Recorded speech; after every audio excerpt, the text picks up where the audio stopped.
నమస్కారం. సంకల్ప క్రియ కార్యక్రమానికి స్వాగతం. మనం ఈ కార్యక్రమంలో మనం తెలుసుకోవాల్సిన విషయాలు, మనకి తెలియని విషయాలు చాలా తెలుసుకుంటూ ఉంటాం. అలానే సరికొత్తగా మనం నేర్చుకోవాల్సిన విషయాలు కూడా చాలా నేర్చుకుంటూ ఉంటాం.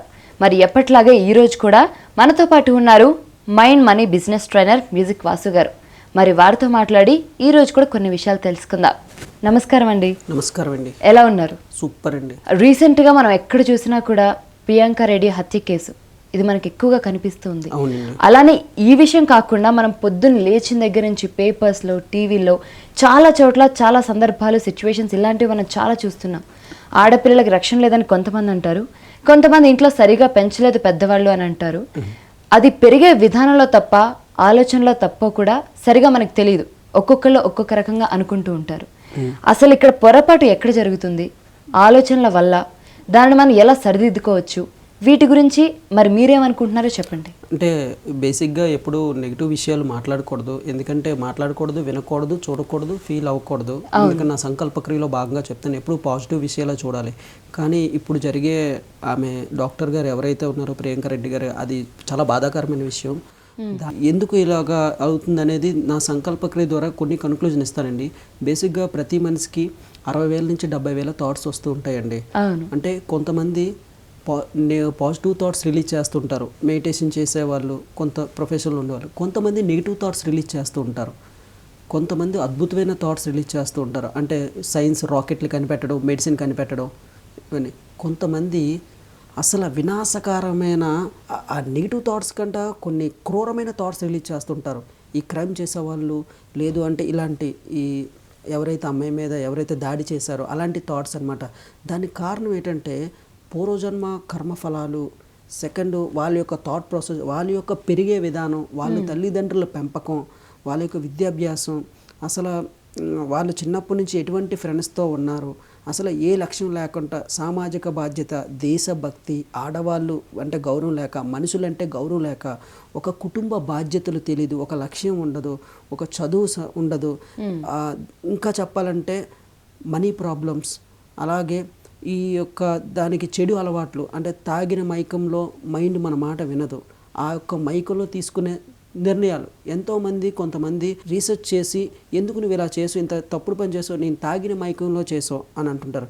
ఇప్పుడు ఏదైతే మన ఏపీ ముఖ్యమంత్రిగా జగన్మోహన్ రెడ్డి గారు మందుని ఆపేస్తానన్నారో అది నిజంగా చాలా గొప్ప నిర్ణయం అండి. ఎందుకంటే ఆయన పెట్టే లక్ష్యాల్లో ఇదొక లక్ష్యం అయినందుకు చాలా హ్యాపీగా ఫీల్ అవుతున్నాం. సో ఎందుకంటే ఎప్పుడైతే ఈ తాగుడిని తగ్గించడం అనేది జరుగుతుందో ఆ మద్యంలో మైకంలో తీసుకునే నిర్ణయాల వల్ల ఇవన్నీ జరుగుతాయండి. మనిషి నార్మల్గా ఉండడం కంటే ఈ తాగిన మైకంలో ఈ డ్రగ్స్ విషయం తీసుకునేటప్పుడు చాలా క్రూరంగా ప్రవర్తిస్తూ ఉంటాడు. ఆ మధ్య ఒక చిన్న అమ్మాయి మీద, చిన్న అప్పుడే పుట్టిన పసికందు మీద జరగడం అనేది జరిగింది, 9 నెలల పాప మీద. ఇవన్నీ ఎలా జరుగుతాయి? ఈ వినాశకరమైన థాట్స్ అనమాట. సో ఇవన్నీ ఎక్కడ తాగుడి నుంచి, డ్రగ్స్ నుంచి పుట్టుకొస్తూ ఉంటాయి. అలాగే వాళ్ళు ఉండే ఫ్రెండ్స్ నుంచి పుట్టుకొస్తుంటాయి అనమాట. దానికి నేను సమాజానికి ఇచ్చే సొల్యూషన్ ఏంటంటే, మన PMC ఛానల్ ద్వారా, లేదంటే పత్రిజీ గారు ఎన్నో సంవత్సరాల నుంచి మెడిటేషన్ చేయాలి అని చెప్తున్నారు. అలా చెప్పడం బట్టి ఎంతోమంది మెడిటేషన్లో జాయిన్ అయ్యారు. సో వాళ్ళందరూ పాజిటివ్గా రిలీజ్ అవుతుంటారు. నాన్ వెజ్ని తగ్గించడం వల్ల కొన్ని పాజిటివ్ థాట్స్ రిలీజ్ అవుతుంటాయి. ఎందుకంటే ఫుడ్ వల్ల కూడా మన థాట్స్ రిలీజ్ అవుతుంటాయి, పరిస్థితులు బట్టి కూడా. సో ఈ విధంగా మన యొక్క ఎంతోమంది మెడిటేషన్ చేయడం వల్ల పాజిటివ్ థాట్స్ రిలీజ్ అవుతున్నాయి. అలాగే మన గవర్నమెంట్ కూడా ఇలాంటి మెడిటేషన్ చేసే వాళ్ళని ప్రభుత్వ పాఠశాలలో, గవర్నమెంట్ కాలేజీల్లో, లేదంటే అంగన్వాడీ కేంద్రాల్లో ట్రైనర్స్ని పెట్టినట్టయితే, ఎవరైతే మెడిటేషన్ చేస్తారో వాళ్ళ చేత ట్రైనింగ్లు ఇప్పించినట్టయితే, వాళ్ళు వాలంటీర్లుగా పెట్టుకొని, ఎందుకంటే ఎడ్యుకేషన్ వాలంటీర్లు ఏదైనా పెట్టినట్టయితే ప్రజల్లో చైతన్యం అనేది కలుగుతుందండి. సో వాళ్ళకి మరింత సబ్జెక్ట్ అనేది ఎదుగుతుంది అనమాట. ఇంతకుముందు మెడిటేషన్లో ఒక పవర్ లేనిది ఇప్పుడు మన పత్రిజీ గారి ద్వారా ప్రతి ఒక్కరూ నాన్ వెజ్ని మానేయాలి అని నినాదం. ఎందుకంటే ఆయన చేసే కృషి వల్ల ప్రతి ఒక్కరూ మెడిటేషన్ చేస్తున్నారు.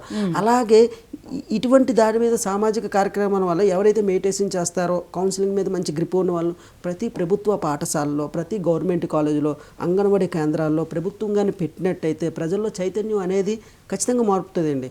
ఎందుకంటే ప్రపంచాన్ని మార్చేది ఒక ఎడ్యుకేషన్ మాత్రమే. నాలెడ్జ్ ఈజ్ అ పవర్ అండి, ఒక విజ్డమ్ అనమాట. వివేకవంతులు అవ్వాలంటే నాలెడ్జ్ని పంచాలి. ఎందుకంటే ఈరోజు సార్ వాసు గారు మీరు మా లైవ్లోకి వచ్చి చెప్పడం ద్వారా మా జీవితాలు మారుతున్నాయి. ఎంతోమంది నాకు ఫోన్ చేసి మెసేజ్లు పెడుతుంటారు, మా టెలికాలర్స్ చెప్తూ ఉంటారు. సో ఎందుకంటే నా నాలెడ్జ్ని ఇస్తున్నాను.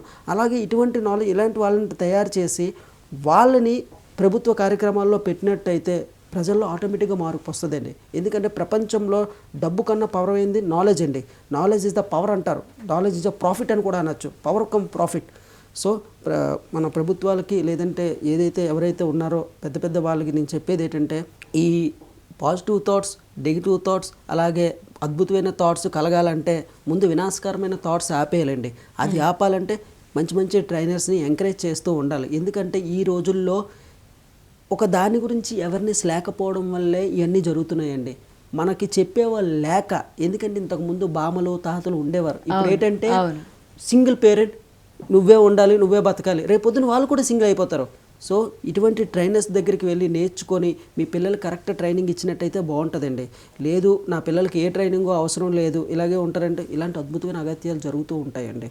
సో నేను చెప్పేది ఏంటంటే ప్రతి ఒక్కరూ మెడిటేషన్ చేయాలి, ప్రతి ఒక్కరు నాన్ వెజ్ మానేయాలి, ప్రతి ఒక్కరూ పాజిటివ్గా ఆలోచించాలి, ప్రతి ఒక్కరూ మీ యొక్క సాంగత్యం అనమాట, ఎటువంటి వాళ్ళతో ఉంటున్నారు, ఎటువంటి ఆలోచనలు చేస్తున్నారనే చూసుకోవాలి. ఒక్కోసారి మనకు చెడు థాట్స్ పడుతూ ఉంటే ఆ టైంలో సింపుల్గా చెప్పేది అంటే స్టాప్ అని అనుకోలే. నేను అలాంటి వాడిని కాదు, నేను ఒక మంచి మనిషిని, నేను ప్రపంచానికి లోక కళ్యాణం కోసం పుట్టే మనిషిని, నేను నా ఫ్యామిలీ కోసం పుట్టాను, నేను నా ఫ్యామిలీ దేశభక్తి కోసం పుట్టాను, ప్రజలకి లోక కళ్యాణం కోసం, విశ్వ కళ్యాణం కోసం నేను ఇవ్వడానికి పుట్టాను అనేది మనం సంకల్పించుకున్నట్టయితే, స్వార్థపూరితంగా లేకుండా ఉన్నట్టయితే ఖచ్చితంగా మంచి థాట్స్ అనేది పుడుతూ ఉంటాయండి. సో అదే అండి. ఓకే అండి. అంటే ఈ పెద్దవాళ్ళ ఇంపాక్ట్ ఎంతవరకు ఉంటుందంటారు, అంటే పిల్లల మీద? సో చిన్నప్పటి నుంచి వాళ్ళ ఆలోచనలు కానీ, పిల్లల ఆలోచనలు కానీ, వీటి మీద అసలు పెద్దవాళ్ళకి వీళ్ళకి ఉన్న కనెక్షన్ ఎలా ఉంటుంది? బేసిక్గా పిల్లలు చిన్నప్పుడు స్కూల్కి వెళ్ళేటప్పుడు నాన్న టిఫిన్ బాక్స్లో ఎవరికి ఇవ్వకని చెప్తూ ఉంటారు. అవును, వాళ్ళు ఎవ్వరికి ఇవ్వడు, వీళ్ళైతే పక్క వాళ్ళది తిను అని చెప్తూ ఉంటారు ట్రైనింగ్స్. పెద్ద అయిన తర్వాత శాలరీ వచ్చేటప్పుడు నాన్న అప్పులు ఎవరికి ఇవ్వక, ఏది ఇవ్వక అని చెప్తుంటారు, నాన్న ఎవరికి చూడకని చెప్తుంటారు. కొన్ని రోజులు అయిపోయిన తర్వాత ఆ పిల్లలు ఈ పేరెంట్స్ని వదిలేస్తారు. ఇది నిజం. ఎందుకంటే వాళ్ళు ఇచ్చే ట్రైనింగ్ ఏంటి, ఎవరికి ఇవ్వద్దు, ఏ ప్రేమ వద్దు, స్వార్థంగా ఉందని. నువ్వు ఏది ఇస్తే అదే పొందుతావు. నాన్న నీకు వచ్చే దాంట్లో ఒక ముద్ద పెట్టు, ఒక 10 రూపాయలు ఇవ్వు, అప్పుడప్పుడు ట్రాఫిక్ దగ్గర అడుక్కునే వాళ్ళు ఉంటారు, వాళ్ళకి ఇవ్వు, వస్త్రదానం చెయ్యి, ఆరోగ్యదానం చెయ్యి, అన్నీ చెయ్యి. ఇప్పుడు నేను 25% ఇవ్వడానికి నేను ఎందుకు రెడీ అయ్యాను అంటే, ఎంత ఇస్తే అంత మనకు వస్తుందండి. వస్తుందని కాదు, ఇవ్వాలి. మనం ఇవ్వడానికే పుట్టాం, తీసుకోవడానికి పుట్టలేదు. సో ఈ పేరెంట్స్ వాళ్ళు ఇచ్చే ట్రైనింగ్ ఎలా ఉంటుందంటే, పిల్లలకి స్వార్థం నేర్పిస్తుంటారు. అదే వాళ్ళకి అర్థమైపోయి ఈ యొక్క అనాథాశ్రమంలో ఎందుకు వదిలేస్తున్నారు, ఎందుకంటే నేను కొంతమందిని స్టడీ చేసిన తర్వాత వాళ్ళు పెంచే పెంపకం అలా ఉందన్నమాట. సో వాళ్ళు స్టూడెంట్గా ఉన్నప్పుడే మా వర్క్షాప్స్కి పంపించినట్టయితే ఖచ్చితంగా వాళ్ళ మైండ్ మారి ప్రపంచంలో అద్భుతాలు సాధించవచ్చండి. ఎందుకంటే ఎవ్రీథింగ్ ఈజ్ ద సృష్టి మూలాలు అనేది ఈ థాట్ ప్రాసెస్ నుంచే ఉందన్నమాట. మనం ఈ థాట్ ప్రాసెస్ని మార్చుకున్నట్టయితే ప్రపంచంలో దేన్నైనా సాధించవచ్చు. ఎందుకంటే నీ మైండ్ని డీకోడ్ చేస్తే, నీ మైండ్ని కంట్రోల్లో పెడితే ఇలాంటి అగత్యాలు జరగవేండి. మైండ్ కంట్రోల్ లేక, బ్యాలెన్స్ లేక, పాజిటివ్ తత్వం లేక, ఎప్పుడైనా మెడిటేషన్లో కూర్చుంటే పాజిటివ్ థాట్స్ వస్తే కొంతమంది చెయ్యరు, టైం వేస్ట్ అని చూస్తారు. ఎప్పుడో 90 years 80 years అయిన తర్వాత భగవద్గీత చదువుదాం, అప్పుడు మెడిటేషన్లో కూర్చుందాం అనుకుంటారు. ఎంత యవ్వనంలో మెడిటేషన్ చేస్తే అంత అద్భుతమైన నాలెడ్జ్ రిలీజ్ అయ్యి దేశానికి, లోక కళ్యాణానికి, విశ్వానికి నువ్వు అంత ఉపయోగపడతావు. భగవంతుడి సపోర్టు, పంచభూతాల సపోర్టు, ప్రకృతి సపోర్ట్ నీకు ఎప్పుడూ ఉంటుంది. ప్రకృతి వినాశనంగా ఉన్నట్టయితే, వ్యతిరేకంగా ఉన్నట్టయితే ప్రకృతి నీతో ఆడుకుంటుంది. ప్రకృతి సపోర్ట్ చేసేగా ఉండాలి, డిస్టర్బ్ చేయకూడదండి.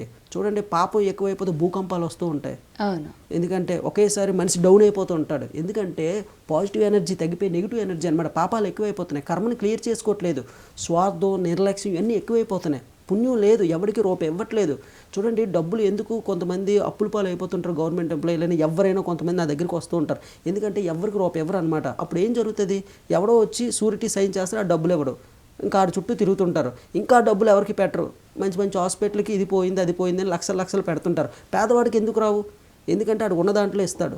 సో నేను ఏం చెప్తున్నానంటే, నువ్వు సంపాదించిన దాంట్లో కానీ 20% 10% ఇవ్వలేకపోతే హాస్పిటల్కి 100% ఖర్చు పెడతావు. ఇది రాసుకోవడమే, నో డౌట్ అనమాట. ఎందుకంటే నా దగ్గరికి వచ్చే పేషెంట్లో కొంతమంది ఎవరికి ఇవ్వలేని వాళ్ళు కూడా కొంతమంది ఉన్నారు. వాళ్ళకి ఏంటంటే వాళ్ళ డబ్బు మరి ఎలా పోవాలి ప్రకృతిలో.